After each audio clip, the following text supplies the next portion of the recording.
وأشهد أن لا إله إلا الله وحده لا شريك له وأشهد أن سيدنا ونبينا وحبيبنا وشفيعنا وقرة أعيننا محمدا عبده ورسوله صلى الله تبارك وتعالى عليه وعلى آله وأصحابه وأزواجه وذريته وبارك وسلم تسليما كثيرا أما بعد فأعوذ بالله من الشيطان الرجيم بسم الله الرحمن الرحيم وأنفقوا مما رزقناكم من قبل أن يأتي أحدكم الموت فيقول رب لولا أخرتني إلى أجل قريب فأصدق وأكن من الصالحين ولن يؤخر الله نفسا إذا جاء أجل والله خبير بما تعملون وقال النبي صلى الله عليه وسلم فيما يروي عن ربه يا ابن آدم أنفق عليك سبحان ربك رب العزة عما يصفون وسلام على المرسلين والحمد لله رب العالمين اللهم صل على سيدنا محمد وعلى آل سيدنا محمد وبارک وسلم۔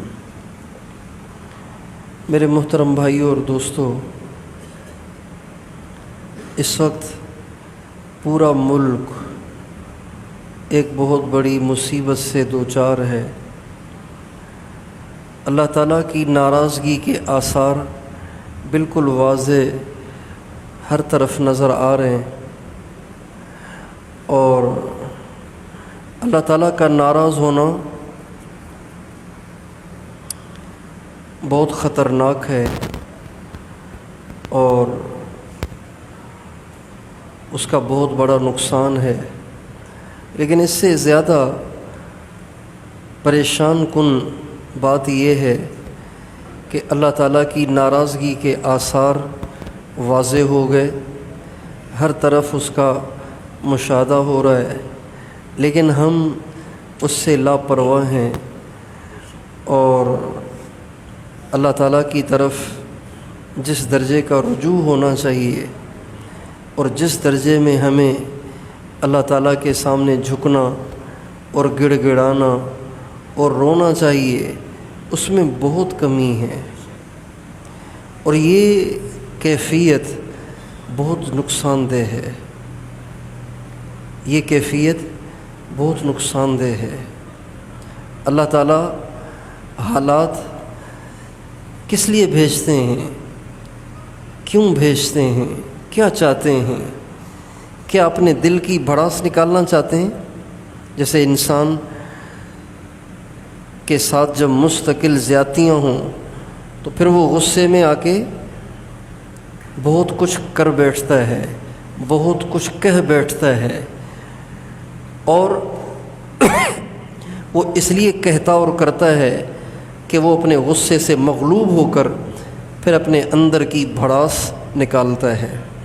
کیا اللہ تعالیٰ اپنے بندوں پر اس طرح کے سیلاب، آندھیاں، زلزلے اور اس قسم کی مصیبتیں اور پریشانیاں اس لیے بھیجتے ہیں کہ اللہ کو بہت غصہ آتا ہے، پھر اللہ اپنے دل کو ہلکا کرنے کے لیے بندوں پہ مصیبتیں ڈال دیتا ہے؟ نہیں، اللہ اس سے پاک ہے۔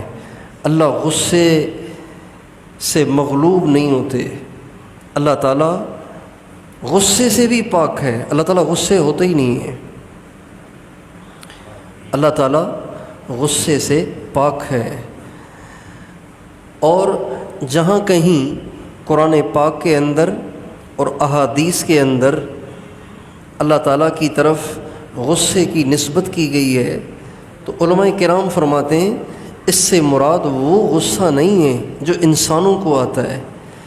انسانوں کے غصے کا مطلب ہے کسی حال، کسی مصیبت، کسی ناگواری سے پریشان ہو جانا، اس کا اثر لے لینا۔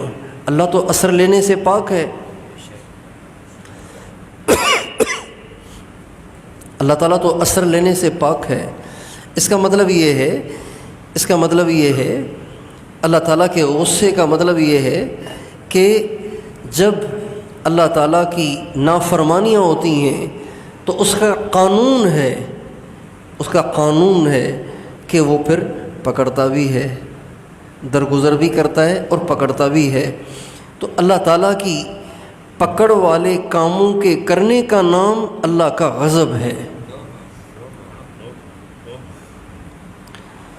تو یہ جتنی اس وقت ہر طرف پریشانی اور تباہی کی خبریں ہم اور آپ سن رہے ہیں، پہلے بلوچستان کا سنا، پھر پنجاب کا سنا، اور جنوبی پنجاب کے ساتھ سندھ کے حالات بگڑنا شروع ہوئے، پھر سرحد کے حالات بگڑنا شروع ہوئے، سوات، بحرین، کالام، مدین تباہ ہو گئے، اور بستیوں کی بستیاں مٹ گئیں، بڑی بڑی بلڈنگیں زیر و زبر ہو گئیں، اور نوشہرہ، چارسدہ اور پتہ نہیں کیا کیا علاقے، ہر طرف تباہی ہی تباہی۔ لاکھوں انسان اس وقت ایسے ہیں جن کے پاس گھر تھا اب نہیں ہے۔ لاکھوں انسان ایسے ہیں جو اپنے گھر میں اہل و عیال، بیوی بچوں کے ساتھ ایک خوشگوار زندگی گزار رہے تھے کہ اچانک بے گھر ہو گئے، اچانک در بدر ہو گئے، اچانک ان ہر فیملی کے کچھ افراد ان کی نگاہوں سے ہمیشہ کے لیے اوجھل ہو گئے، اور بعض پوری فیملیاں ہمیشہ کے لیے اس دنیا سے رخصت ہو گئیں۔ بعضوں کی لاشیں بھی ملیں، بعضوں کی لاشیں بھی نہیں ملیں۔ تو یہ اتنی بڑی جو اس وقت مصیبت آئی ہوئی ہے، تو اس کا اثر تو یہ ہونا چاہیے کہ ہر طرف اللہ کی طرف رجوع ہو، اللہ کے سامنے جھکا جا رہا ہو، اللہ کے سامنے رویا جا رہا ہو، اللہ کے سامنے گڑ گڑایا جا رہا ہو، مسجدیں کھچا کھچ بھری ہوئی ہوں، اور نگاہیں پاک ہوں، اور عورتیں بے پردگی چھوڑ دیں، نوجوان بدماشیاں اور فحاشی اور عریانی میں مبتلا ہونے سے باز آ جائیں، توبہ طائب ہو جائیں، اور لوگ فوری طور پر اپنے پیسے سیونگ اکاؤنٹ سے نکال کر کرنٹ اکاؤنٹ میں رکھیں، اور فوری طور پر سارے دکاندار جھوٹ سے توبہ طائب ہو جائیں، بددیانتی سے توبہ طائب ہو جائیں، اور سارے ملازمین بغیر ڈیوٹی کے تنخواہیں لینے سے باز آ جائیں، رشوت لینے سے باز آ جائیں، طاقتور کمزوروں پر ظلم کرنے سے باز آ جائیں، اور اولادیں ماں باپ کے ساتھ بدتمیزیاں کرنے سے باز آ جائیں۔ ہونا تو یہ چاہیے تھا، جائے کہ اب بھی ہمارا ایک غریب سا رکشے والا اتنی اونچی آواز سے ڈیک بجا رہا ہے، اتنی اونچی آواز سے میوزک بجا رہا ہے کہ اس میوزک کی آوازیں کانوں میں پڑتے ہی خوف ہونے لگتا ہے کہ کہیں زمین ہی نہ پھٹ جائے، کہیں زلزلہ ہی نہ آ جائے، کہیں ہماری شکلیں ہی نہ خنزیر اور بندر بنا دی جائیں۔ میرے دوستو، ایسے حالات میں ہمیں اللہ کی طرف رجوع کرنا چاہیے۔ یہ حالات آتے کیوں ہیں؟ کیوں اللہ اپنے بندوں پہ اتنے بڑے بڑے حالات بھیجتا ہے؟ اس کی کیا وجہ ہے؟ اللہ تعالیٰ نے قرآن پاک کے اندر مختلف الفاظ کے ساتھ اس کی وجہ بتائی ہے۔ ایک جگہ فرماتے ہیں لعلہم یرجعون، یہ پریشانی اس لیے بھیجتا ہوں تاکہ تم میری طرف واپس آ جاؤ۔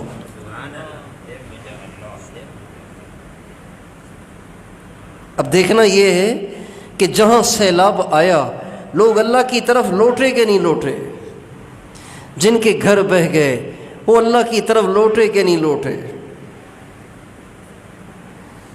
جن کے بچے بہہ گئے وہ اللہ کی طرف لوٹے کہ نہیں لوٹے؟ جن کے جانور بہہ گئے وہ اللہ کی طرف لوٹے کہ نہیں لوٹے؟ جن کی بڑی بڑی بلڈنگیں چکنا چور ہو گئیں، پانی میں بہہ گئیں، مٹیریل بھی ہاتھ نہیں آیا، دیکھنا یہ ہے کہ اللہ کی طرف وہ لوٹے کہ نہیں لوٹے؟ جن کی فصلیں برباد ہو گئیں، جن کی کپاس برباد ہو گئی، جن کا اربوں کا نقصان ہو گیا، کروڑوں کا نقصان ہو گیا، دیکھنا یہ ہے کہ وہ اللہ کی طرف لوٹے کہ نہیں لوٹے؟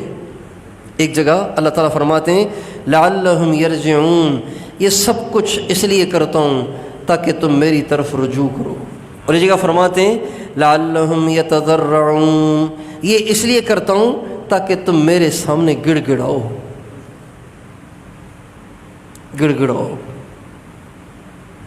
عاجزی اختیار کرو، گڑ گڑاؤ میرے سامنے۔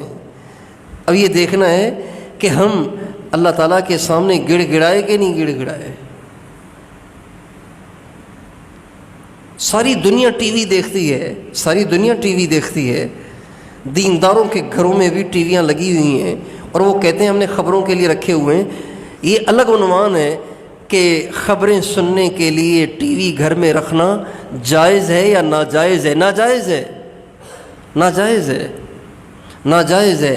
لیکن اس ٹی وی کے ذریعے کیا یہ لوگ دیکھ نہیں رہے کہ تونسا کا کیا حال ہوا، ڈیرہ غازی خان کا کیا حال ہوا، کوہ سلیمان کا کیا حال ہوا؟ کیا دیکھ نہیں رہے کہ بحرین کا کیا حال ہوا، اور مدین کہاں چلا گیا، اور کالام کا کیا حشر ہوا؟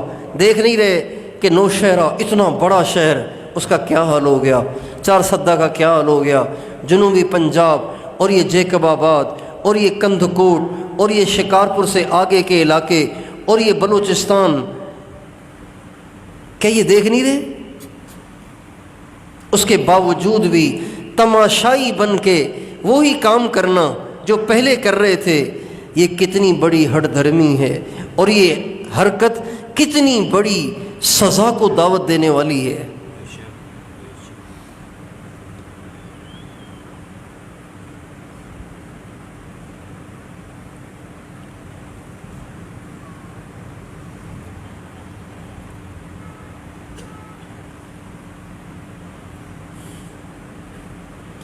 اے کاش کہ سیلاب سے مسجدیں بھر جاتیں، اے کاش کہ عورتیں بے پردگی چھوڑ دیتیں، اے کاش کہ یہ نوجوان میوزک سننا چھوڑ دیتے، یہ فیس بک اور یوٹیوب اور ٹک ٹاک کا غلط استعمال چھوڑ دیتے، یہ غیر محرم عورتوں کو دیکھنا، ان کی تصویریں دیکھنا، ان سے رابطے کرنا یہ چھوڑ دیتے، تو پھر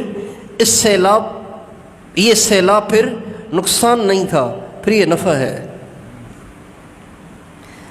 اگر گھروں کے مٹ جانے سے بندے اللہ کے بن جاتے ہیں تو سودا سستا ہے، لیکن افسوس تو اس بات کا ہے کہ نہ ادھر کے رہے نہ ادھر کے رہے، نہ خدا ہی ملا نہ وصال صنم، گھر بھی ٹوٹ گئے، اللہ کی طرف بھی رجوع نہ ہوا، اللہ کی طرف بھی مائل نہ ہوئے، اللہ کے سامنے توبہ طائب بھی نہ ہوئے، تو یہی ہوا نا کہ نہ ادھر کے رہے نہ ادھر کے رہے، نہ دنیا رہی نہ آخرت رہی۔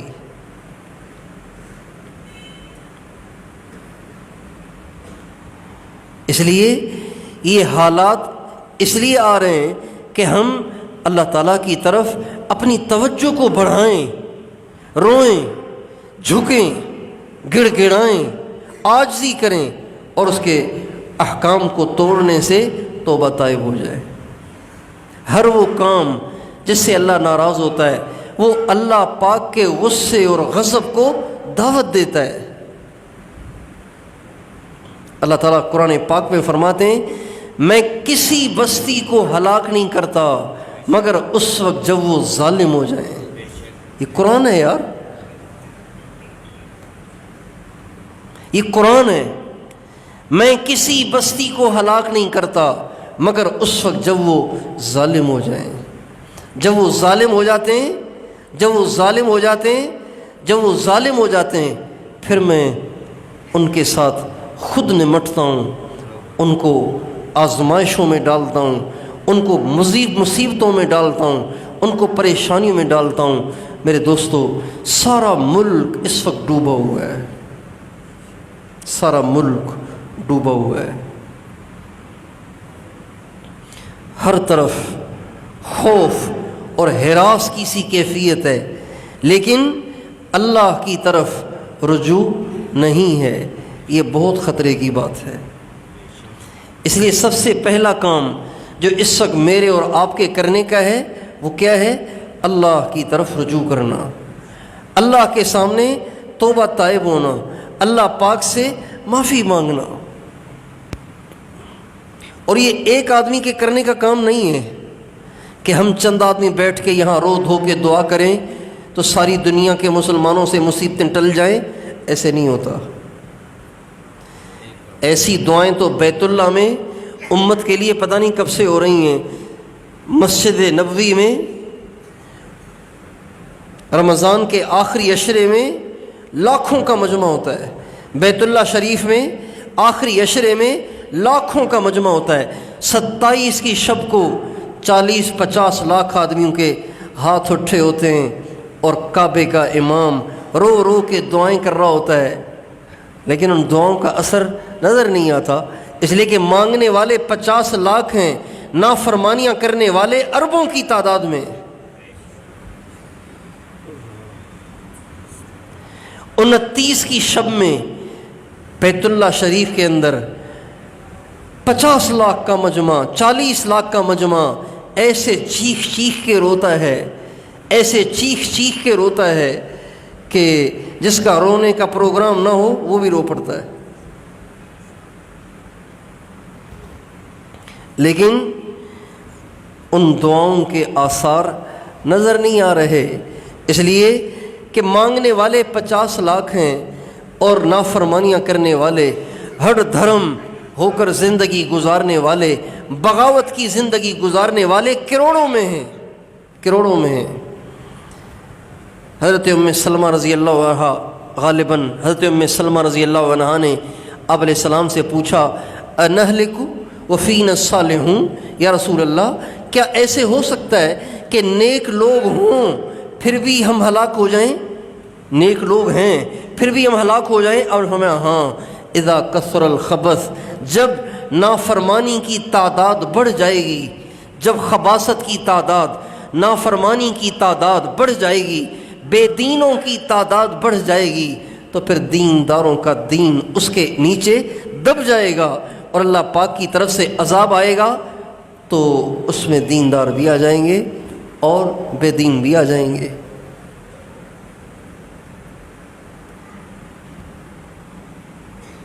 آپ علیہ السلام کا ارشاد ہے کہ جب امام مہدی کا بیت اللہ شریف میں ظہور ہوگا، امام مہدی جب ظاہر ہوں گے بیت اللہ شریف میں، اس زمانے کے اہل اللہ، اس زمانے کے اللہ والے جن کی تعداد 7 ہوگی، 7 آدمی ہوں گے، وہ اس زمانے کے بڑے اللہ والے ہوں گے، 7 آدمی ہوں گے، یہ ان کو کعبے کا طواف کرتے ہوئے پہچان لیں گے اور مقام ابراہیم اور ملتزم اور حجر اسود کے درمیان بین الرکن والمقام، حجر اسود اور مقام ابراہیم کے درمیان ان کو پکڑ لیں گے، زبردستی ان کا ہاتھ پکڑ کر ان کے ہاتھ پہ بیعت کریں گے۔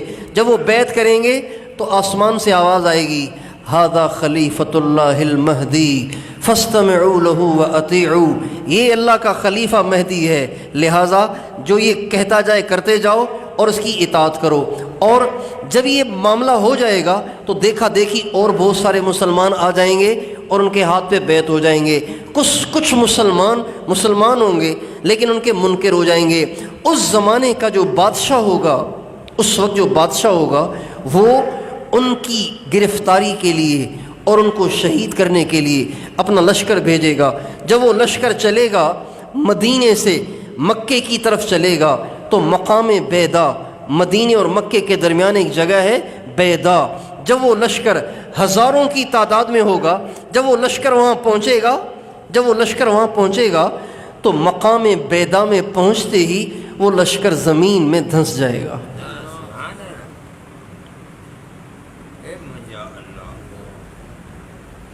یہ پکی نشانی ہوگی کہ جن سے بیت اللہ میں بیعت ہوئی ہے وہ واقعی اوریجنل اصلی امام مہدی ہیں. یہ نشانی پکی ہو جائے گی. جب یہ نشانی ظاہر ہوگی تو ساری دنیا سے مسلمان امنڈ آئیں گے اور ان سے بیعت ہو جائیں گے. اچھا، یہ جو فوج آئے گی امام مہدی کو گرفتار کرنے کے لیے، تو ان میں وہ بھی ہوں گے جو جانا نہیں چاہیں گے، لیکن ان کے جرنیل ان کو زبردستی بھیجیں گے. آپ علیہ السلام نے فرمایا اس وقت تو سارے ہی زمین میں دھنس جائیں گے، لیکن قیامت کے دن ہر ایک اپنی نیت کے مطابق اٹھے گا. انہلک وفینا الصالحون، کیا یہ ہو سکتا ہے کہ ہم ہلاک ہو جائیں جبکہ نیک لوگ موجود ہوں؟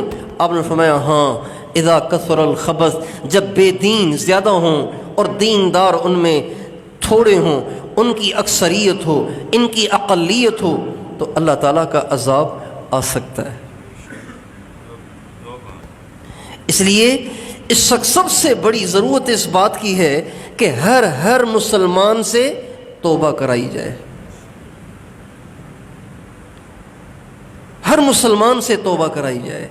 ہر مسلمان کو جھنجھوڑ کے اس کو اس بات کا احساس دلایا جائے کہ یہ وقت ہنسنے کا نہیں ہے، یہ وقت عیاشیاں کرنے کا نہیں ہے، یہ وقت مستیوں کا نہیں ہے، یہ وقت اپنے دنیا کے کام کاج میں 24 گھنٹے لگے رہنے کا نہیں ہے. یہ وقت ہے کہ ہم اللہ کی طرف رجوع کریں، اس لیے کہ پریشانی آئی ہی اس لیے ہے.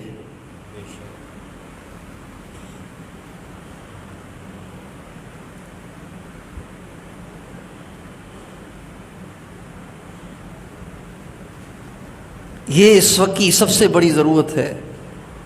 ہر ایک سے توبہ کرائی جائے، ہر ایک سے استغفار کروایا جائے. اچھا، توبہ کا جو مطلب ہے نا، توبہ کا مطلب یہ تھوڑا سا مشکل ہے. استغفار کا مطلب بہت آسان ہے. توبہ کا مطلب پتہ ہے کیا ہے؟ توبہ کا مطلب یہ ہے کہ اپنی زندگیاں چینج کر لو، تبدیل کر لو، گناہ چھوڑ دو، سیدھے ہو جاؤ، سدھر جاؤ، نیک بن جاؤ، اللہ والے بن جاؤ. یہ ہے توبہ کا مطلب. استغفار کا مطلب کیا ہے؟ معافی مانگتے رہو. اس کے لیے ولی اللہ بننا شرط نہیں ہے، صرف استغفار کرتے رہو. اس کا مطلب یعنی معافی مانگتے رہو. گناہ گار تو ہیں ہم، بس اس کی معافی مانگتے رہو کہ یا اللہ ہم گناہ گار ہیں، معاف کر دے. اللہ تعالیٰ یہ نہیں فرما رہے وَمَا كَانَ اللَّهُ مُعَذِّبَهُمْ وَهُمْ يَتُوبُونَ. اللہ یہ نہیں کہہ رہے میں ان کو عذاب نہیں دوں گا جو توبہ طائب ہو جائیں گے، بلکہ اللہ فرما رہے ہیں وَمَا كَانَ اللَّهُ مُعَذِّبَهُمْ وَهُمْ يَسْتَغْفِرُونَ. جب تک تم معافیاں مانگتے رہو گے عذاب نہیں دوں گا. کتنا آسان ہو گیا.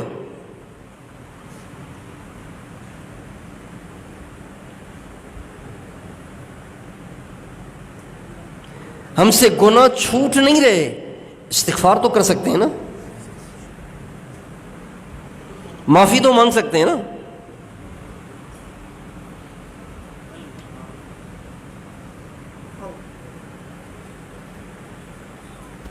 ہر ایک استغفار کرے، ہر گھر میں استغفار کا ماحول ہو، ہر مسجد میں استغفار کا ماحول ہو، ہر علاقے میں استغفار کا ماحول ہو. ہر گھر میں عورتیں اپنے بچوں کو لے کر روزانہ اور نہیں تو 15-20 منٹ بیٹھ جایا کریں، گٹلیاں لے کر، کنکریاں لے کر، تسبیحاں لے کر بیٹھ کے استغفار کریں. بچے بھی کہیں لا الہ الا انت سبحانک انی کنت من الظالمین. عورتیں پڑھیں، بچے پڑھیں، گھر میں اس کا ورد ہو. اللہ تعالیٰ اتنا اللہ تعالیٰ جب یہ ہونے لگ جائے تو اب بھی اللہ عذاب نہیں دے گا. اللہ بڑا مہربان ہے. وَمَا كَانَ اللَّهُ مُعَذِّبَهُمْ وَهُمْ يَسْتَغْفِرُونَ. یہ آیت کا آدھا ٹکڑا ہے. بڑی اس میں تسلی ہے، سچ پوچھو بڑی تسلی ہے اس میں. لیکن یہ اس آیت میں اللہ تعالیٰ ضمانت دے رہے ہیں کہ تم پہ عذاب نہیں آئے گا اگر یہ کام کر لو. تو ضمانت دے رہے ہیں اور اللہ خود دے رہے ہیں عذاب نہیں آئے گا اگر یہ کام کر لو. کتنا آسان ہو گیا. اللہ کے عذاب سے بچنا، لیکن مسئلہ یہ ہے کہ ہم کریں بھی تو صحیح نا۔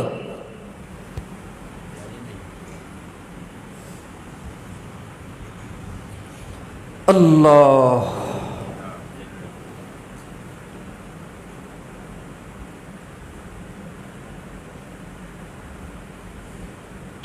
غفلت اتنی زیادہ ہے، لاپرواہی اتنی زیادہ ہے کہ چھوٹے سے طبقے کے بس میں ہی نہیں ہے سب کو اس طرف متوجہ کرنا، بس میں ہی نہیں ہے۔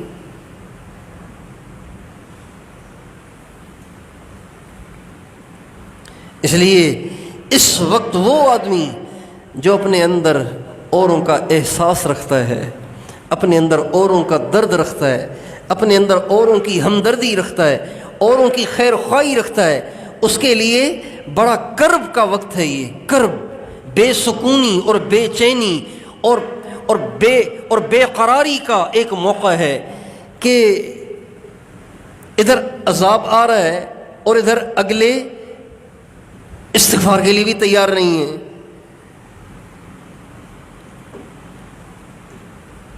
نہ ان کا عذاب میں مبتلا ہونا دیکھا جا رہا ہے اور نہ وہ استغفار کرنے کے لیے مانتے ہیں۔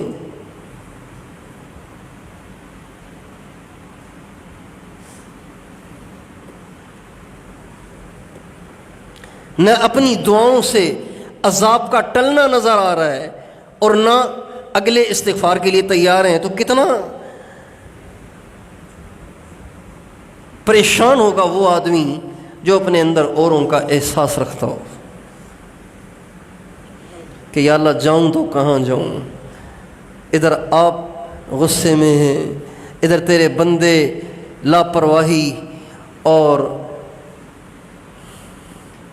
بے حسی کا شکار ہیں، تو جائیں تو کہاں جائیں۔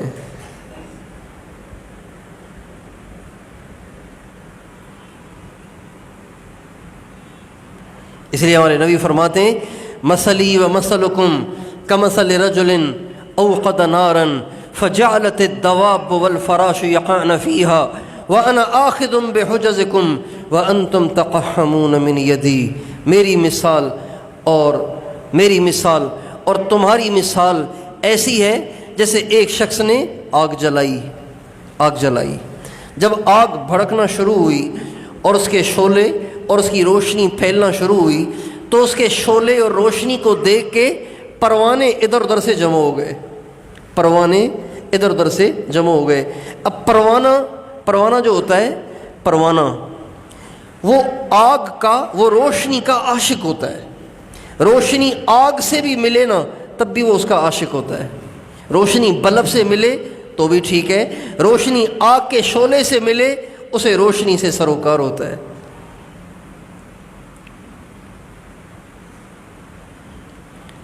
اور پھر وہ اس کی پرواہ نہیں کرتا کہ یہ شعلہ مجھے جلا کے راکھ کر دے گا، مجھے بھون کے ختم کر دے گا، بھسم کر دے گا، اس کو اس کی پرواہ نہیں ہوتی، بس اس کو یہ عشق ہے کہ بس میں اس روشنی سے چمٹ جاؤں۔ آپ فرماتے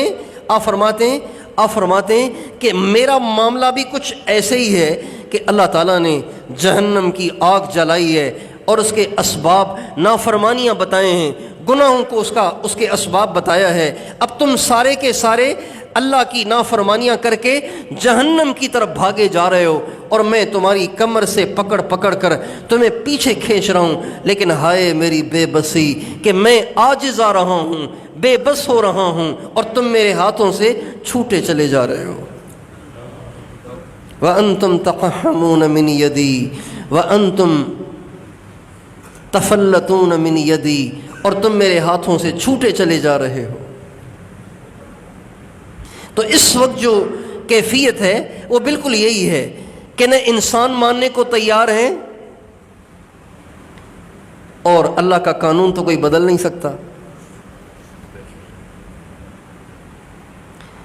تو بھائیو، اس بات کی اس وقت ضرورت ہے کہ ہم سب کے سب اللہ تعالیٰ کے سامنے اتنا روئیں، اتنا گڑ گڑائیں۔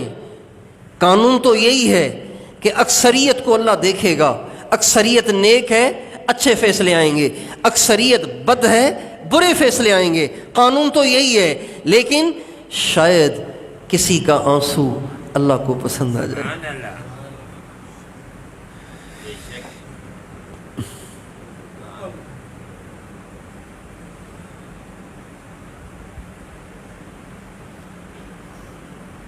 حضرت شیخ الحدیث قطب الاقطاب مولانا محمد زکریا صاحب رحمۃ اللہ علیہ نے فضائل حج میں ایک واقعہ لکھا ہے۔ فرماتے ہیں عرفات کے میدان میں ایک آدمی کو آنکھ لگ گئی، خواب میں ایک فرشتے کو دیکھا، کہا ان حاجیوں کا کیا ہوا؟ کہ سب کا حج مردود ہو گیا، کسی کا قبول نہیں ہے۔ بہت پریشان ہوا۔ پھر کوئی اور فرشتہ آیا، اس نے کہا سب کا قبول ہو گیا۔ اس نے کہا کیسے؟ کہ ایک ایسے کا قبول ہوا جس کی برکت سے سبھی کا قبول ہو گیا۔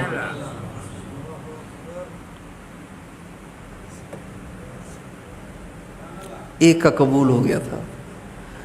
تو اللہ تعالیٰ کوئی ایسا معجزہ کر دے، کوئی ایسی مہربانی کر دے، کوئی ایسا کرم کر دے کہ اگر ساری دنیا اور سارا ملک اور سارے مسلمان اس پاک ذات کی طرف رجوع نہیں کر رہے تو کسی ایک ہی کا آنسو اسے پسند آ جائے، کسی ایک ہی کی کڑھن اور اس کا درد اور اس کا غم اور اس کی بے چینی اور اس کے اندر کی ہمدردی اور خیر خواہی اسے ایسی پسند آ جائے کہ وہ اسی پر سبھی کے لیے عافیت کا فیصلہ فرما دے۔ خنجر لگے کسی کو تڑپتے ہیں ہم امیر، سارے جہاں کا درد ہمارے جگر میں ہے۔ اللہ تعالیٰ کسی ایسے درد والے کے درد کو قبول کر کے، کسی ایسے ہمدرد کی ہمدردی، کسی ایسے رونے والے کے رونے کو قبول کر کے ساری امت کے لیے آسانیاں کر دے، اس کے لیے کیا مشکل ہے؟ لیکن مسئلہ بڑا آسان ہے۔ وَمَا كَانَ اللَّهُ مُعَذِّبَهُمْ وَهُمْ يَسْتَغْفِرُونَ، عذاب نہیں دوں گا جب تک تم استغفار کرتے رہو گے۔ اگر یہاں اللہ تعالیٰ کوئی اور شرط لگا دیتے نا تو پھر بڑا مشکل معاملہ تھا۔ وَمَا كَانَ اللَّهُ مُعَذِّبَهُمْ وَهُمْ يَتَّقُونَ، جب تک تم متقی ہو عذاب نہیں دوں گا۔ بڑا مشکل ہے، ہر ایک کے لیے متقی بننا آسان ہے؟ وَمَا كَانَ اللَّهُ مُعَذِّبَهُمْ وَهُمْ يَتُوبُونَ، سچی توبہ کرو گے عذاب نہیں دوں گا، آسان نہیں ہے۔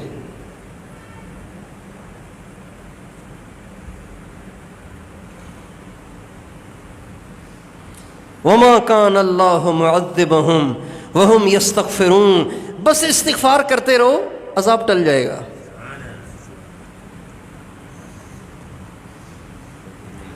اس لیے سب سے پہلا کام ہر گھر میں استغفار، ہر مسجد میں استغفار، ہر محلے میں استغفار، ہر علاقے میں استغفار، استغفار ہی استغفار ہو۔ جہاں بیٹھو یہی تذکرے کرو، یہ نہ دیکھو پی ٹی آئی کیا کر رہی ہے، پیپلز پارٹی کیا کر رہی ہے۔ کان دھرنا ہی چھوڑ دو، کدھر کیا ہو رہا ہے، کان دھرنا ہی چھوڑ دیں۔ ساری توجہ اس پر، سارا زور اس پر کہ استغفار کریں۔ بھائی اللہ سے معافی مانگو، استغفار کرو، توبہ کرو، اللہ سے معافی مانگو، اللہ کے سامنے گڑ گڑاؤ، مسجد میں آؤ، اللہ کے سامنے روو۔ آپ علیہ السلام کے زمانے میں تیز ہوا بھی چلتی تھی نا، تیز ہوا بھی چلتی تھی، صحابہ کہتے ہیں ہم سب مسجد کی طرف بھاگتے تھے۔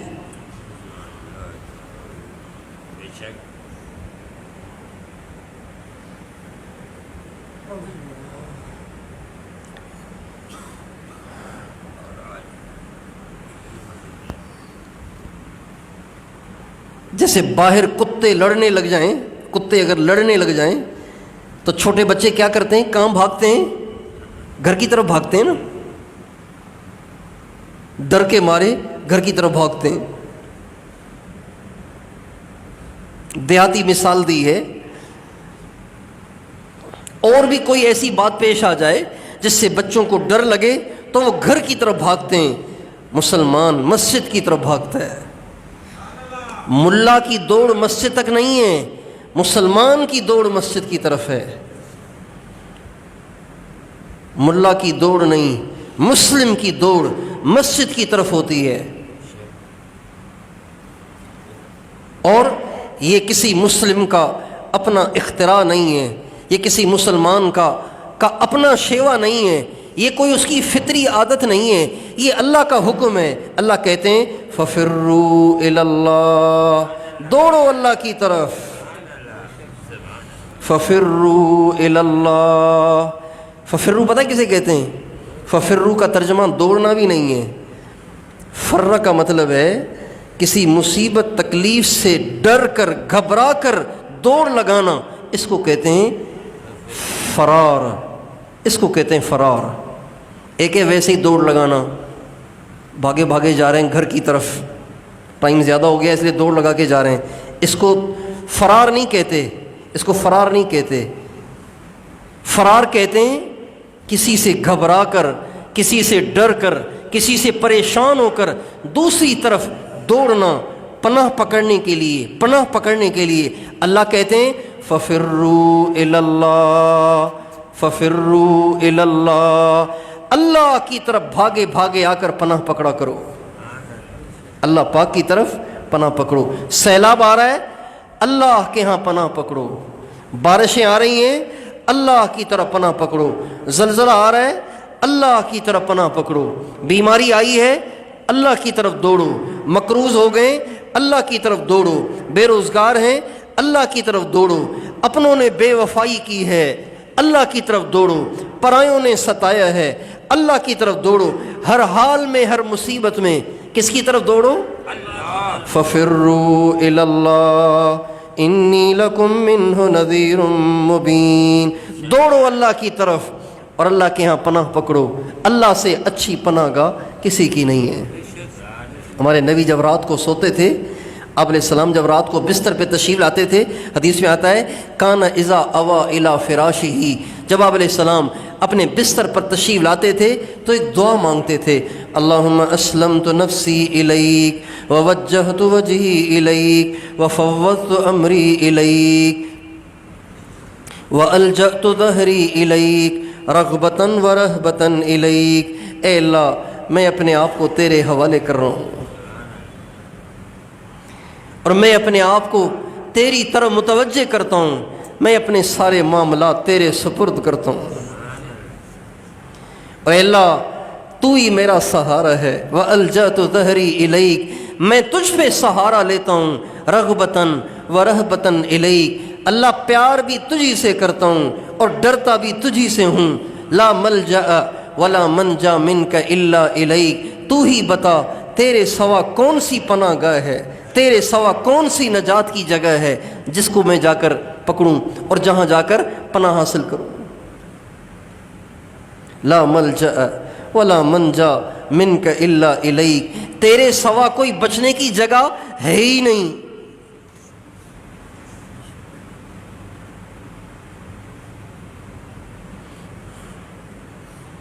آپ علیہ السلام کی جو دعائیں ہیں نا، یہ دعائیں بھی ہر دعا ایک عجیب بیان ہے، ایک عجیب واعظ ہے، ایک عجیب خطبہ ہے، ہر دعا۔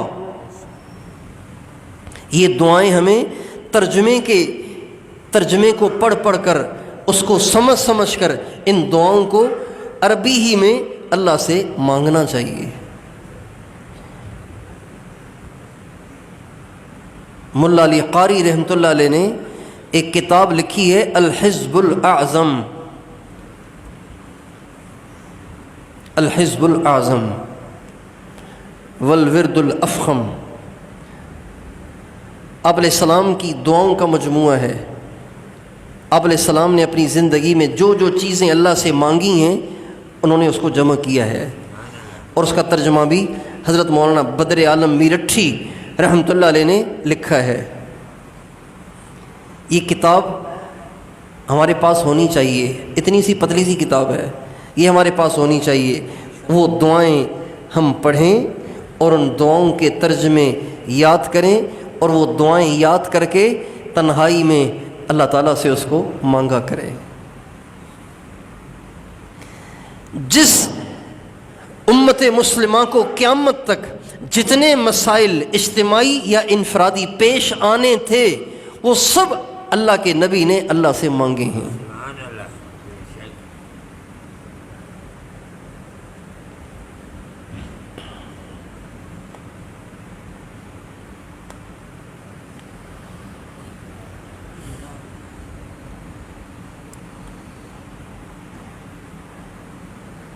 مجھے جب بھی کوئی مشکل یا پریشانی پیش آتی ہے تو میں سوچتا ہوں کہ اس پریشانی کے حل کے لیے میں اللہ سے اپنے الفاظ میں مانگوں، یہ بھی ٹھیک ہے، لیکن اس پریشانی کے دور کرنے کے لیے حضور نے کن الفاظ سے اللہ سے مانگا تھا، ان الفاظ کے برابر تو کسی اور کے الفاظ نہیں ہو سکتے۔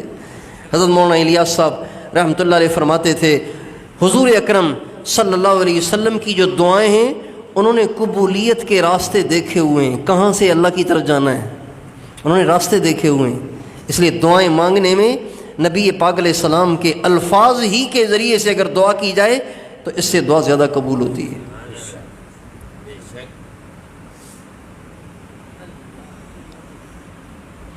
فَفِرُّوا إِلَى اللَّهِ، دوڑو اللہ کی طرف، اللہ کے ہاں پناہ پکڑو، اللہ کے سامنے جھک جاؤ۔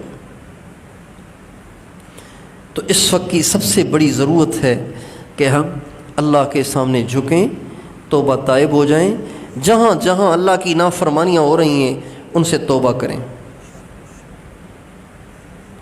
مختلف اسباب بتا رہے ہیں آج کے زمانے کے اہل اللہ کہ کن وجوہ سے، کن نافرمانیوں کی وجہ سے پانی ایسے بپھر گیا ہے، اتنے مشکل حالات کن نافرمانیوں کی وجہ سے پیدا ہوئے ہیں۔ مختلف اہل اللہ کے مختلف اس میں اقوال ہیں، مختلف اہل اللہ کے مختلف اندازے ہیں۔ مجھے ایک چیز سمجھ میں آئی،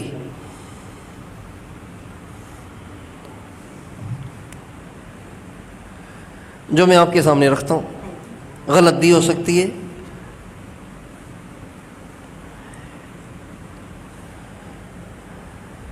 دو چیزیں اس کا بڑا سبب نظر آ رہی ہیں، دو چیزیں اس کا سبب نظر آ رہی ہیں۔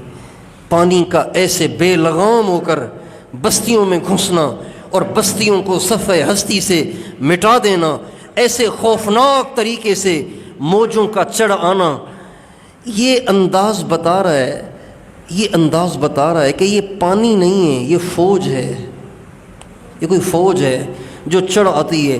جب کوئی فوج کسی ملک میں غاصبانہ، فاتحانہ، ظالمانہ اور جارحانہ داخل ہوتی ہے نا تو وہ خوش و خضوع سے نہیں جاتی، وہ چڑھ چڑھ کے جاتی ہے، زوم زوم کر کے جاتی ہے۔ ایسے ہی ہوتا ہے نا، ان الملوک اذا دخلوا قریۃ افسدوها وجعلوا اعزۃ اہلها اذلہ وکذالک یفعلون۔ جب بادشاہ کسی ملک میں فاتحانہ داخل ہوتے ہیں تو وہ مزے مزے سے نہیں، وہ ہر طرف تباہی پھیرتے ہوئے جاتے ہیں، تباہی پھیرتے ہوئے جاتے ہیں۔ تو پانی کا جو انداز ہے نا، پانی کا جو انداز ہے جارحانہ ہے، جنگجوانہ ہے، ایسے لگ رہا ہے کہ یہ پانی نہیں ہے، یہ کوئی فوج ہے، یہ کوئی لشکر ہے جو کسی کا بھیجا ہوا ہے، کسی کا بھیجا ہوا ہے۔ اور لشکر کب بھیجا جاتا ہے؟ جب جنگ کرنی ہو اس وقت بھیجا جاتا ہے۔ تو اللہ ہم سے جنگ کیوں کر رہا ہے؟ اللہ ہم سے جنگ کیوں کر رہا ہے؟ اللہ ہم سے جنگ کیوں کر رہا ہے؟ اس لیے کہ ہم نے کام وہ کر رکھے ہیں جس پر اللہ پاک کی طرف سے اعلان جنگ ہے۔ وہ کیا ہے؟ وَإِن لَّمْ تَفْعَلُوا فَأْذَنُوا بِحَرْبٍ مِّنَ اللَّهِ وَرَسُولِهِ۔ اگر تم سود سے باز نہیں آؤ گے تو تمہارے ساتھ اللہ اور اس کے رسول کا اعلان جنگ ہے۔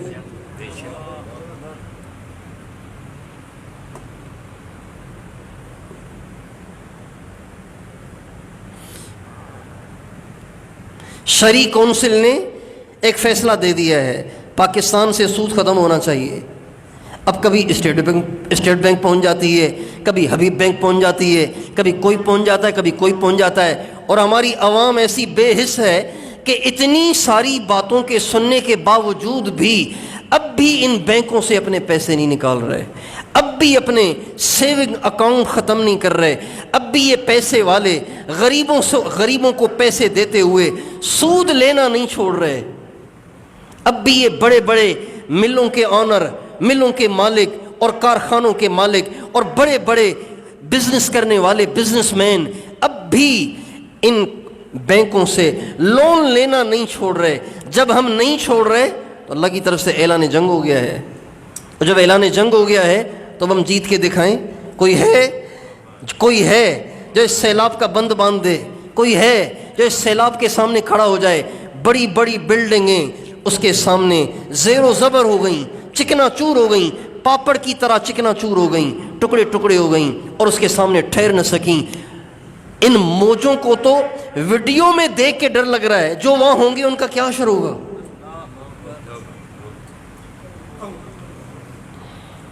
فَأْذَنُوا بِحَرْبٍ مِّنَ اللَّهِ وَرَسُولِهِ, بس پھر تیار ہو جاؤ, تمہارے ساتھ اللہ اور اس کے رسول کی جنگ ہے. اب کون جیتے اللہ سے؟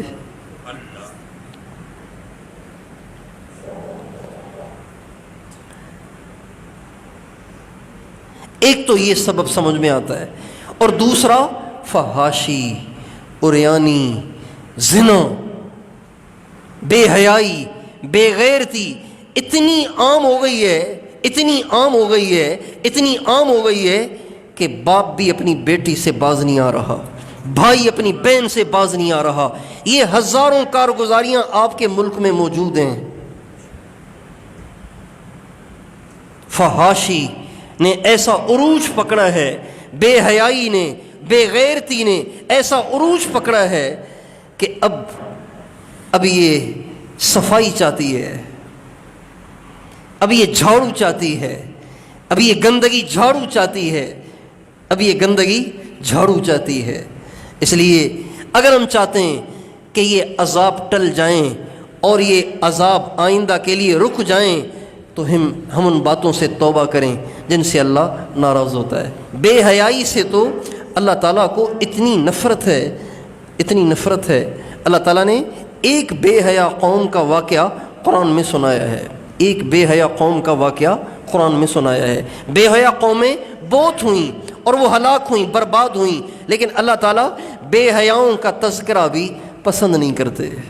بے حیاؤں کا, بے غیرتوں کا تذکرہ بھی اللہ پسند نہیں کرتے. صرف نمونے کے طور پہ اللہ تعالیٰ نے ایک بے غیرت اور بے حیا قوم کا واقعہ ہمیں سنایا تاکہ قیامت تک کے لوگ بے حیائی سے باز رہیں, بے غیرتی سے باز رہیں. اور وہ قوم حضرت لوط علیہ السلام کی قوم تھی.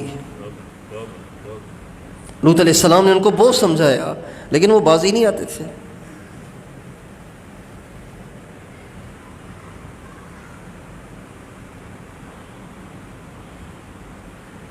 وہ بازی نہیں آتے تھے. چنانچہ اللہ تعالیٰ نے اور قوموں کی طرح ان کو کسی ایک عذاب سے ہلاک نہیں کیا. قوم عاد کتنی باغی قوم تھی جو کہتے تھے من اشد منا قوہ, ہم سے بڑا طاقتور کون ہے. فرعون نے کہا انا ربکم الاعلی, میں سب سے بڑا رب ہوں. لیکن ہلاک کیسے ہوا؟ ایک غوطے سے. غوطہ آیا ہلاک, اور ادھر ہوا آئی ہلاک. لیکن ان کو اللہ نے ایسے ہلاک کیا, اتنے برے طریقے سے ان کو ہلاک کیا کہ جس سے اندازہ ہوتا ہے کہ اللہ تعالیٰ کو یہ کام, یہ بے حیائی اور یہ فحاشی سے کتنی نفرت ہے.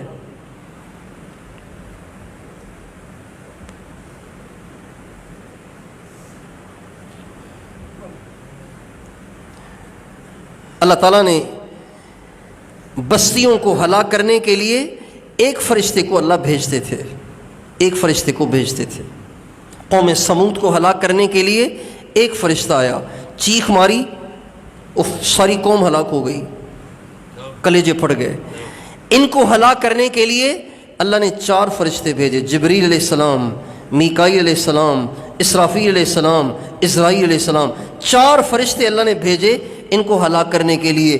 فرشتے نے اس پوری بستی کو جڑ سے یوں اٹھایا اور اسے اوپر لے گئے، یہاں تک کہ ان کے مرغوں کی اذانیں آسمان کے فرشتوں نے سنی اور وہاں سے پٹخ کر ان کو زمین پہ پھینکا اور پھر ان پہ پتھر برسائے گئے۔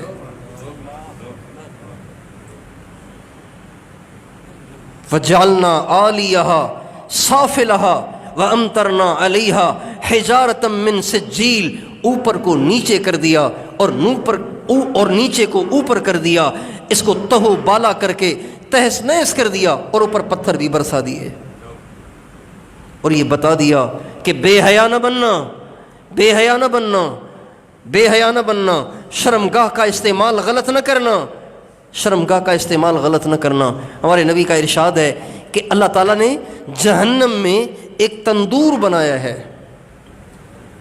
جہنم خود کتنی خوفناک ہے، لیکن جہنم کے اندر ایک تندور ہے جو جہنم سے بھی زیادہ خطرناک ہے، اور اس تندور میں صرف زانی مرد اور عورتیں ڈالی جائیں گی، اور ان کی بدبو اتنی ہوگی کہ جہنمی بھی ان بدبختوں سے تنگ آ جائیں گے، کہیں گے یہ کہاں سے بدبخت اور مصیبت آ گئے ہیں، نکالو ان کو یہاں سے۔ جہنم میں جلنے والے جو پیپ پی رہے ہوں گے، خون پی رہے ہوں گے،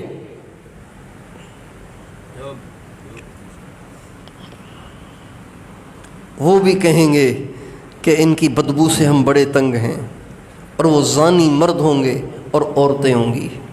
فحاشی اللہ کو اتنی ناپسند ہے کہ اللہ تعالیٰ نے فحاشی سے نہیں روکا، بلکہ فحاشی کے قریب جانے سے بھی روکا ہے۔ اللہ تعالیٰ یہ نہیں کہتے قرآن میں وَلَا تَزْنُوا، زنا نہ کرنا، وَلَا تَزْنُوا، زنا نہ کرنا، بلکہ فرماتے ہیں وَلَا تَقْرَبُوا الزِّنَا، وَلَا تَقْرَبُوا الزِّنَا إِنَّهُ كَانَ فَاحِشَةً وَسَاءَ سَبِيلًا، زنا کے قریب بھی نہ جانا، زنا کے قریب بھی نہ جانا، وہ اسباب بھی اختیار نہ کرنا کہ جن اسباب کی وجہ سے زنا میں پڑنے کا اندیشہ ہو۔ إِنَّهُ كَانَ فَاحِشَةً، یہ بے حیائی کی انتہا ہے، وَسَاءَ سَبِيلًا، اور بہت برا راستہ ہے۔ آج عام ہے، انٹرنیٹ نے ہماری نسل کو بے حیا کر دیا، ہماری عورتوں کو بے حیا کر دیا، حجاب ہی ختم کر دیے سارے، حجاب ہی ختم کر، پہلے شرم بھی آتی تھی، اب شرم ہی نہیں آتی۔ نوجوان آپس میں بیٹھ کے لڑکیوں سے اجتماعی طور پہ گپیں لگاتے ہیں، کسی کو حیا نہیں آتی کیا کر رہا ہوں، خدا دیکھ رہا ہے۔ جب قوم بے حیائی کی اس سطح کو پہنچے تو پھر اللہ تعالیٰ ضرور صفائی کا انتظام کرتا ہے۔ اس لیے یہ 2 بڑے سبب بظاہر دل کو کچھ چھو رہے ہیں کہ شاید یہی وجوہ ہیں کہ اللہ تعالیٰ غصے میں آ گئے ہیں، اللہ تعالیٰ کا عذاب بالکل بے قابو ہو گیا ہے، اس کا پانی بے لگام ہو گیا ہے، اور وہ نہ بوڑھوں کو دیکھ رہا ہے، نہ بچوں کو دیکھ رہا ہے، نہ عورتوں کو دیکھ رہا ہے، نہ بیماروں کو دیکھ رہا ہے، نہ غریبوں کو دیکھ رہا ہے، بلکہ سبھی کو بڑے جوش کے ساتھ بہا کر لے کر جا رہا ہے۔ اس لیے اگر ہم چاہتے ہیں کہ اللہ تعالیٰ کے عذاب سے بچیں تو استغفار، خود بھی اوروں سے بھی استغفار، توبہ توبہ توبہ، ہر ایک سے توبہ کرائیں، ہر ایک سے استغفار کرائیں، ہر ایک کو اللہ پاک کے سامنے جھکائیں۔ کریں گے کوشش، جھکیں گے اللہ کے سامنے؟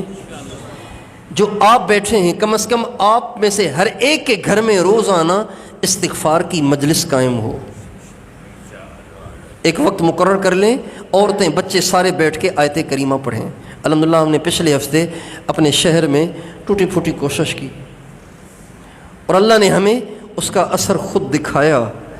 یہ سارے شہر کے لوگ جہاں جو بیٹھے ہوں گے یہ اس کے گواہ ہیں کہ اس مسجد میں، آس پاس کی بہت ساری مساجد میں ساتھیوں نے رابطے کیے، ان سب نے عصر سے لے کے مغرب تک استغفار کیا۔ ہمارا اس دن چونکہ گشت تھا تو ہم نے مغرب سے لے کے عشاء تک استغفار کیا، سارے مجمع نے دعا مانگی، گھروں میں استغفار کی ترتیب بنی، اللہ نے اگلے دن بارش بند کر دی، ورنہ تھمنے کا نام ہی نہیں لے رہی تھی۔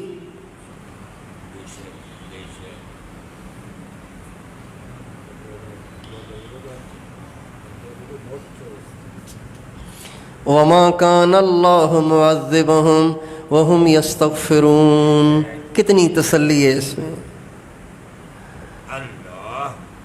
عذاب نہیں دوں گا اگر تم استغفار کرو گے تو۔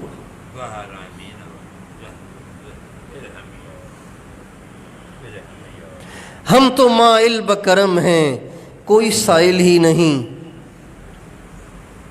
اللہ تعالیٰ کہتے ہیں میں تو معاف کرنے کے لیے بھی تیار ہوں، دینے کے لیے بھی تیار ہوں، مہربانیاں کرنے کے لیے بھی تیار ہوں، لیکن کوئی سائل نظر ہی نہیں آتا، کوئی سائل نظر ہی نہیں آتا۔ غیر سے مانگنے والے بہت ہیں، اللہ سے مانگنے والے ڈھونڈنے سے بھی نہیں مل رہے۔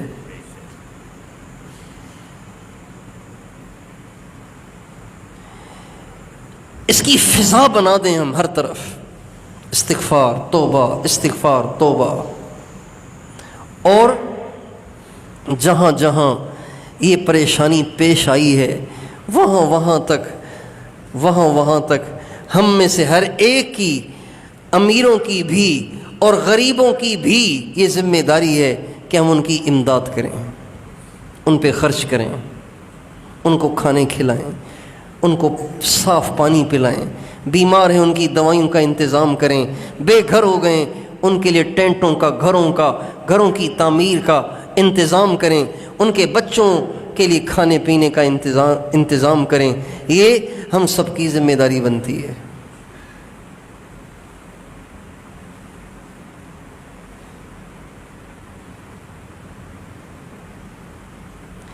ہمارے نبی کے پاس ایک دفعہ ایک وفد آیا، مہمان آئے تھے، کسی قبیلے کے لوگ آئے تھے، وہ بیچارے بالکل غریب مسکین، ہونٹ ان کے خشک ہو رہے تھے، بال ان کے بکھرے ہوئے تھے، پیٹ ان کے کمر سے لگ رہے تھے۔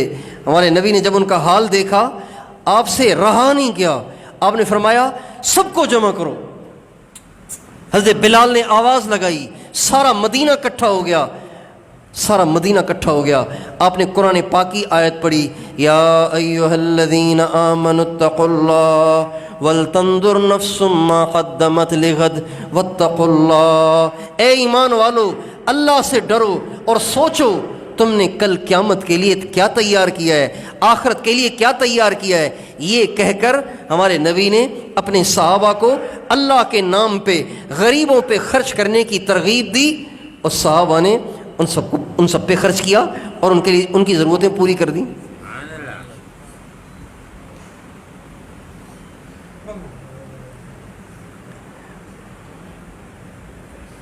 اللہ کے نام پہ خرچ کرنا، اس کا اثر صرف آخرت پہ نہیں پڑتا، دنیا میں بھی پڑتا ہے۔ اللہ تعالیٰ اس انسان کی دنیا بھی سنوار دیتے ہیں جو اللہ کے نام پہ خرچ کرتا ہے۔ سخی کا ہاتھ کبھی خالی نہیں ہوتا، اور سخی کبھی محتاج نہیں ہوتا، سخی کو اللہ کبھی محروم نہیں کرتے۔ سخی اگر گنہگار بھی ہو تو تب بھی اللہ کو اچھا لگتا ہے، اور بخیل عبادت گزار بھی ہو اللہ کو اچھا نہیں لگتا۔ ہمارے نبی کا ارشاد ہے، سخی اللہ کے قریب جنت کے قریب، بخیل اللہ سے بھی دور جنت سے بھی دور۔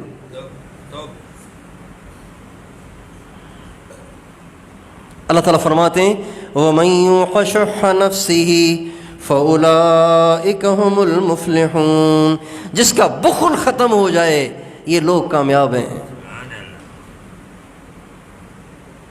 بخل اللہ کو پسند نہیں ہے۔ اوروں پہ خرچ کرنے کا اس سے اچھا اور کیا موقع ہوگا کہ لوگوں کے پاس روٹی نہیں ہے، لوگوں کے پاس کپڑے نہیں ہیں۔ یہیں اپنے سندھ میں ایسے علاقے ہیں کہ جن بیچاری عورتوں کے کپڑے بھی بہہ گئے، کپڑے بھی بہہ گئے، کپڑے بھی بہہ گئے، کپڑے ہی نہیں ہیں ان کے پاس۔ عورت ذات کو تو کپڑا تو چاہیے نا، روٹی بعد میں چاہیے، عورت ذات کو تو کپڑا پہلے چاہیے، بیچاریوں کے پاس کپڑے بھی نہیں ہیں۔ جو لوگ گئے انہوں نے بتایا کپڑے بھی نہیں ان کے پاس، ایسے ہی بیٹھی ہوئی ہیں۔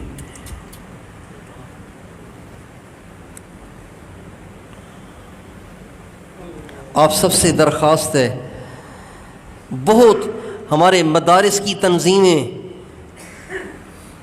مذہبی تنظیمیں اللہ کے کرم سے اس وقت اس نیکی میں سب سے پیش ہیں۔ آپ کو یہ دنیا دار نظر نہیں آئیں گے، یہ صرف الیکشن کے دنوں میں نظر آئیں گے۔ بھی کیسے چلا رہے ہیں، بچوں کو دال کھلا کھلا کے اسی پہ ان کا گزارا کروا رہے ہیں، یہی وہی پیش ہیں، اور کروڑوں کے ٹرک بھر بھر کر ان کو پہنچا رہے ہیں۔ لیکن بھائیو اب بھی ضرورت اس سے زیادہ ہے، یہ تھوڑے ہیں۔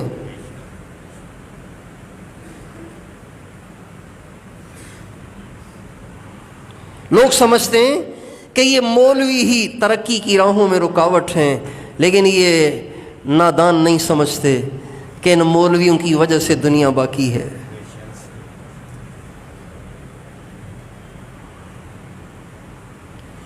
ان داڑھی والوں کی وجہ سے یہ دنیا کی چکی چل رہی ہے۔ جس دن یہ اللہ کا نام لینے والے ختم ہو جائیں گے، اللہ تعالیٰ اگلا دن نہیں کرنے دیں گے، اس سے پہلے ہی اس دنیا کو تہس نہس کر دیں گے، زیر و زبر کر دیں گے، چکنا چور کر دیں گے، قیامت قائم کر دیں گے۔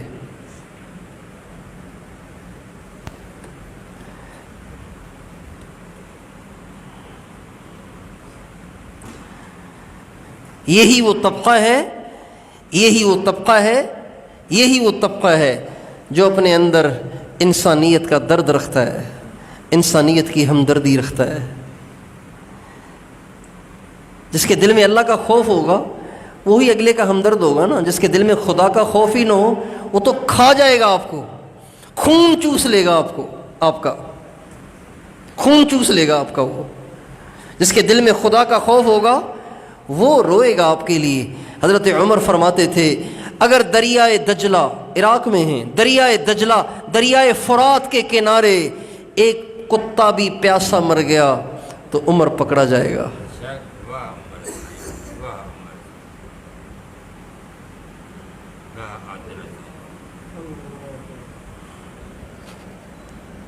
ایک دفعہ گشت کر رہے تھے، رات کو حضرت عمر سوتے نہیں تھے، گشت کرتے تھے، دعا کریں اللہ ہمیں ایسے حکمران دے دے۔ ہم اس لائق نہیں ہیں، لیکن لائقوں کو تو سب ہر کوئی دیتا ہے، لائقوں کو تو ہر کوئی دیتا ہے۔ یہ اس کا کرم ہو جائے گا، اس کا فضل ہو جائے گا کہ ہم نالائقوں کو بھی وہ ایسا حکمران دے دے۔ طریقہ لیکن ایسے نہیں ہے، طریقہ تو یہی ہے کہ جیسے ہم ہوں گے ویسے حکمران ہوں گے۔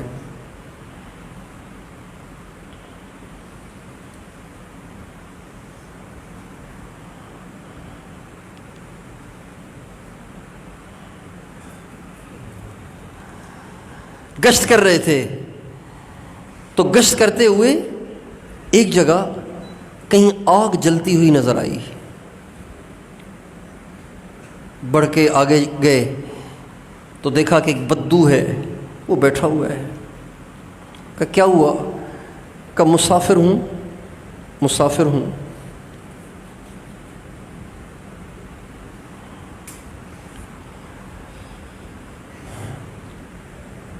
قریب خیمہ لگا ہوا تھا، خیمے سے ہائے ہائے کی آواز آ رہی تھی، کراہنے کی آواز آ رہی تھی۔ حضرت عمر نے کہا یہ آواز کائے کی ہے، یہ آواز کیوں آ رہی ہے، کون ہے، کون، کیا ہو رہا ہے؟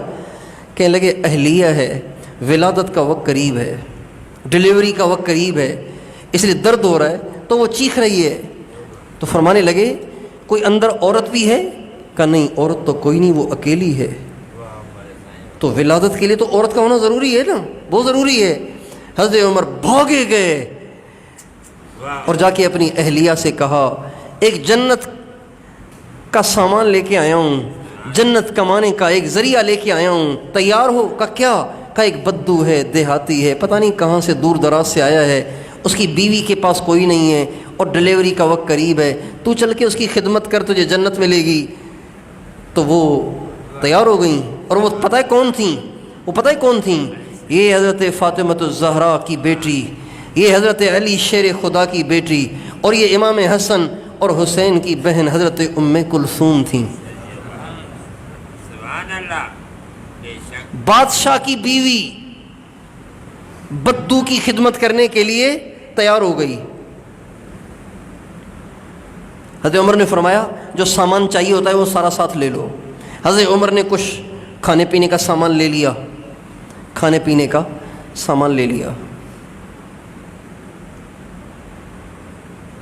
حضرت ام کلثوم کو اندر بھیجا اور خود یہاں باہر بیٹھ گئے اور آگ جلائی اور اس پہ کھانا پکایا، خود پکایا۔ 22 لاکھ مربع میل کا بادشاہ آگ جلا رہا ہے۔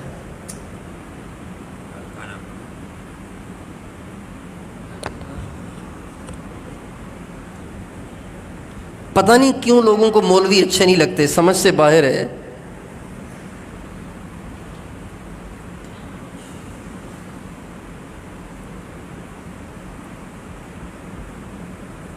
یہ کسی انگریز کی کہانی نہیں سنا رہا ہوں، یہ کسی جینٹل مین کی کارگزاری نہیں سنا رہا ہوں، یہ ایک مولوی کی کارگزاری سنا رہا ہوں۔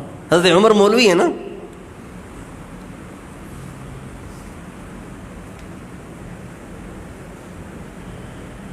خود کھانا پکانے بیٹھ گئے، وہ کھانا خود اپنے ہاتھ سے پکایا۔ ابھی کھانا پک رہا تھا کہ اندر سے آواز آئی، امیر المومنین اپنے بھائی کو خوشخبری دیں، اللہ نے اس کو بیٹا دیا ہے۔ جو ہی کہا نا امیر المومنین تو وہ بدو ایک دم گھبرا گیا، کہنے لگے ہیں امیر المومنین؟ کہاں، گھبراؤ نہیں، میں تیرا بھائی عمر ہوں، میں تیرا بھائی عمر ہوں، گھبراؤ نہیں، میں تیرا بھائی عمر ہوں۔ اور پھر کھانا پکایا اور کھانا پکا کے پلیٹ میں ڈال کے اس کے سامنے رکھا اور فرمانے لگے لو تم بھی کچھ کھاؤ، ساری رات تمہاری بھی جاگنے میں گزر گئی۔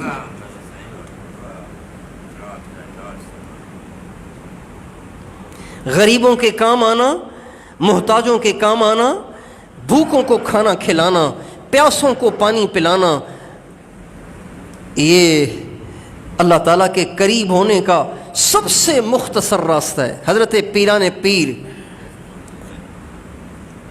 غوث اعظم، قطب ربانی، محبوب سبحانی، شیخ عبد القادر جیلانی، اللہ کی ان پہ کروڑوں رحمتیں ہوں، فرمایا کرتے تھے میں نے سارے نیکی کے کام کر کے دیکھ لیے ہیں، سارے نیکی کے کام کر کے دیکھ لیے ہیں، میں نے واعظ بھی کیے، بیانات بھی کیے، تقریریں بھی کیں، اور لاکھوں لوگ میرے ہاتھ پہ توبہ طائب بھی ہوئے، اور میں نے علم بھی پڑھایا اور فنون بھی پڑھائے اور علوم بھی پڑھائے، مجاہدے بھی کیے، ریاستیں بھی کیں، سالہ سال تک کھانا نہیں کھایا، پانی نہیں پیا، ایسی مجاہدوں اور ریاستوں والی زندگی گزاری، لیکن سب سے زیادہ مجھے محبوب بھوکوں کو کھانا کھلانا۔ جتنا مجھے اس عمل میں مزہ آیا اور جتنا مجھے اس عمل سے اللہ کا قرب محسوس ہوا، کسی اور سے محسوس نہیں ہوا۔ بھوکوں کو کھانا کھلانا، غریبوں کی مدد کرنا، بیواؤں کی مدد کرنا، بے یار و مددگار لوگوں کے کام آنا، اللہ پاک کے قریب ہونے کا سب سے مختصر شارٹ کٹ راستہ ہے۔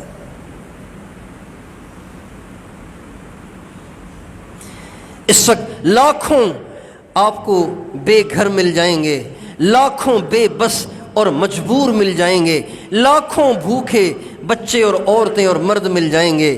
یہ جنت کمانے کا بہت بڑا ذریعہ ہے، اور اس کے لیے مالدار ہونا ضروری نہیں ہے، غریب بھی دے سکتا ہے، غریب بھی مدد کر سکتا ہے، اور نہیں تو 100 روپے تو دے سکتا ہے، 200 روپے تو دے سکتا ہے، 500 روپے تو دے سکتا ہے، 1000 روپے تو دے سکتا ہے نا، زیادہ نہیں دے سکتا تو یہ تو دے سکتا ہے۔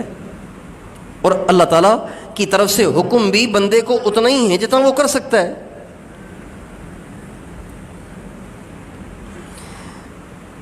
ان الابرار یشربون من کاس کان مزاجها کافورا۔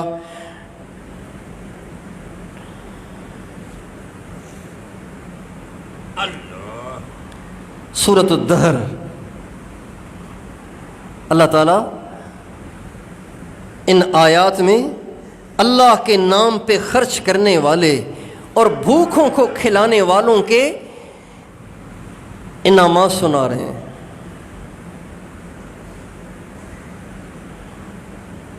ان الابرار یشربون من کاس کان مزاجها کافورا۔ آگے کیا ہے؟ عینا یشرب بها عباد اللہ ویفجرونها تفجیرا۔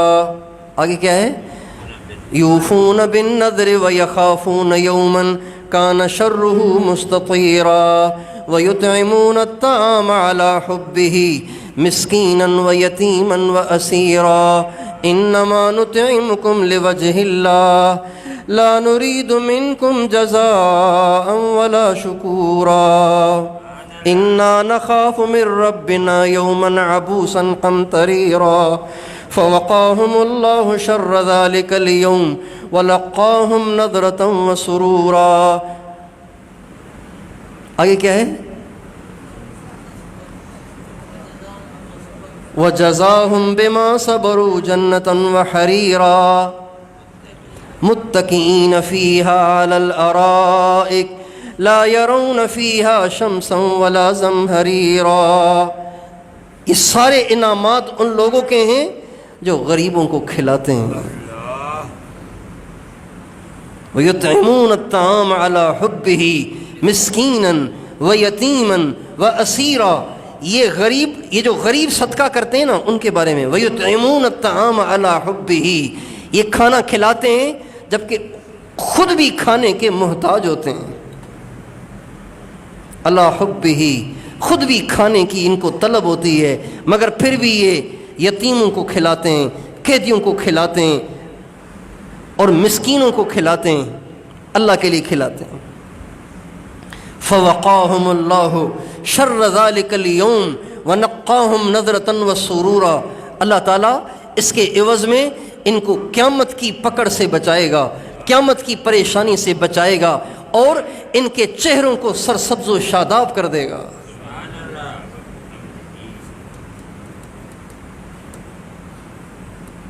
انہی آیتوں میں آگے آ کے اللہ تعالیٰ فرماتے ہیں وَسَقَاهُمْ رَبُّهُمْ شَرَابًا طَهُورًا۔ یہ وہ لوگ ہوں گے جن کو فرشتے نہیں اور حوریں نہیں اور غلمان نہیں، خود اللہ ان کو جام پلائے گا۔ سبحان اللہ۔